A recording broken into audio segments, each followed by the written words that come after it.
El Jardinero, ce n'est pas une série Netflix sur un jardinier.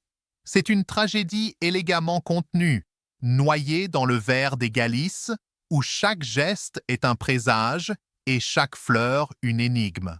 La beauté y pousse de travers. Elmer, homme de l'ombre au métier de tueur au service de maman, vit dans le contrôle absolu. Son quotidien est plus taillé qu'un bonsaï de compétition. Mais lorsque sa nouvelle cible, la troublante China Jurado, entre dans son univers, quelque chose déraille.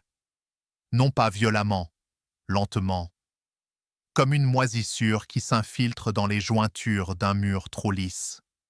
Le récit prend le temps, parfois trop, de poser ses pièges. On y marche à reculons, comme dans un rêve où l'on n'est jamais sûr de qui suit qui.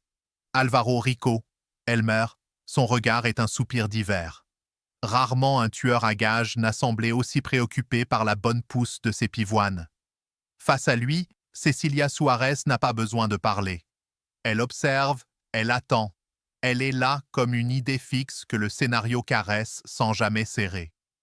Il y a entre eux une tension qui ne dit pas son nom. Ni sexe, ni violence, mais autre chose. Une lenteur troublante. Un besoin de s'abîmer l'un dans l'autre sans tomber. Caral, le créateur, semble vouloir faire du polar un poème. Les silences sont plus longs que les dialogues plus absents que les gestes. Est-ce une force? Peut-être.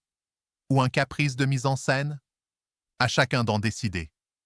Moi, j'ai pensé à une fugue de Bach jouée sur un accordéon désaccordé. Curieux, hypnotique, un peu vain aussi. Le danger ici ne crie pas.